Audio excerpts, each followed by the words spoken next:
सर्वप्रथम यो देशको पहिलोपल्ट मधेसी मूलको प्रधानमन्त्री बालेन शाहलाई बधाई, कार्यकाल शुभकामना। अहिले यो देशको स्थिति विभिन्न सङ्कटबाट गुज्रिएको छन्, जर्जर चर्चर अवस्थामा छन्। यो देश हरेक दृष्टिकोणले चरम लापरवाही भएको छ। यो देशको स्थिति नाजुक अवस्थामा छन्। यो देशलाई इमर्जेन्सी लगाएर सर्जरी अपरेसनको उपचार गर्नुपर्छ।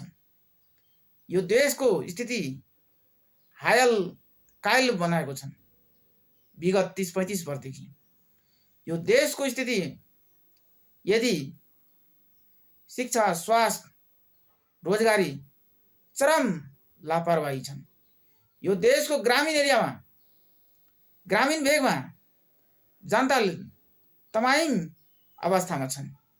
यो देश बिग्रिदो अवस्थामा कसले गरेछन्? जुन व्यक्तिहरूले विगत 35 वर्षदेखि शासन गर्दै आएको छन्, सम्पूर्ण जिम्मेवारी उनीहरूले लिनुभएको छन्। तर अहिले बालेनजी जुन प्रधानमन्त्री बन्नुभएको छन्, सबैलाई समताको भावनामा, अपनत्वको भावनामा कुनै भेदभाव नगरी सबैको विकास हुनु आवश्यक देखिन्छन्। यो देश सबैको लागि कानुन, सुरक्षा, शिक्षा, स्वास्थ्य, रोजगार, विभिन्न किसिमका विकास द्रुत गतिमा सार्नुपर्छ, अगाडि बढाउनु छ। त्यसको लागि विभिन्न व्यक्तिहरूको जो काम गर्न सक्ने हैसियत राख्छन्, त्यस्ता व्यक्तिहरूलाई छनौट गरेर अगाडि बढाउनु पर्छ, जो परिणाम दिन सक्छन्, जो कागजमा मात्र हैनन् जमिनमा देखाउन सकिन्छन्। यस्तो अवस्थामा देश चाँडै फड्को र विकास अगाडि बढ्न सक्छन्। यदि देश कानुनी राज्य स्थापना हुँदैनन्, कानुनी राज्यको सबैलाई पालना गर्न सकेन भने देश कुनै पनि हालतमा अगाडि बढ्न सक्दैन। यो देशको स्थिति गहिरो चिन्ताजनक छन्। देश विगत शासकहरूले हरेक किसिमका लापरवाही गरेको छन्। यो देशको स्थिति विभिन्न भेगबाट, विभिन्न समुदायबाट भेदभावको उत्पन्नको शिकार भएको छन्। त्यसलाई पनि सुरक्षामा र उसको सुशासन, अनुशासन, आत्मबल बढाएर अगाडि बढाउनु पर्छ। त्यो गर्न सकेन भने जनताको अपना सुशासन, अनुशासन र आत्मबल अगाडि बढाउन सकेन भने त्यो उसको लागि कुनै काम ऊ आत्मबल बढ्न सक्दैन।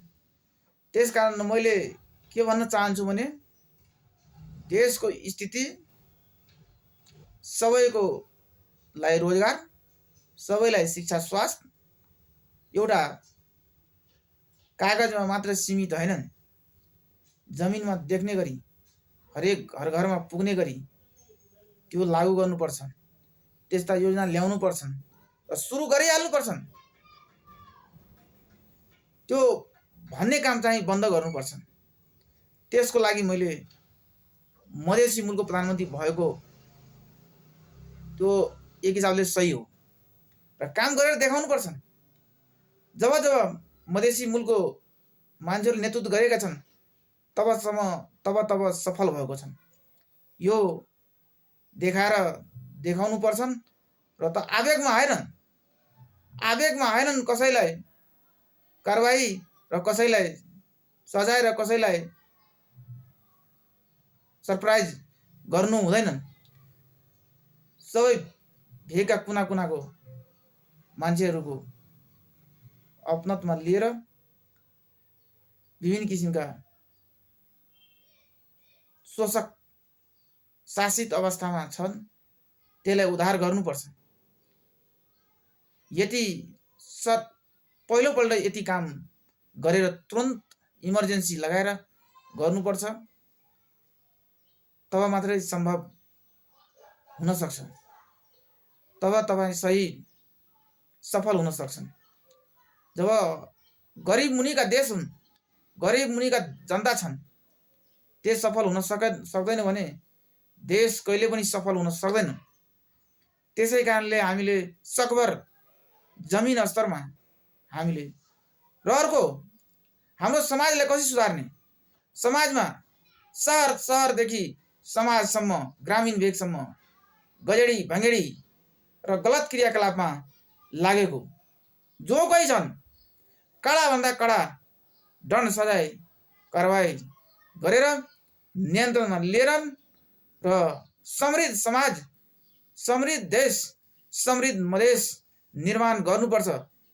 आजदेखि सुरु गर्नुपर्छ भने सबैलाई सम्मान, व्यवहार, समानता अपनाएर अपनत्व गरेर देशको अमूल्य परिवर्तनको लागि सबैको साथ, सबैको विश्वास, हर सम्भव प्रयास गर्नुपर्छ र सबैको लागि अमन चैन होस् भने यति भन्दै म आजलाई समाप्त गर्दछु।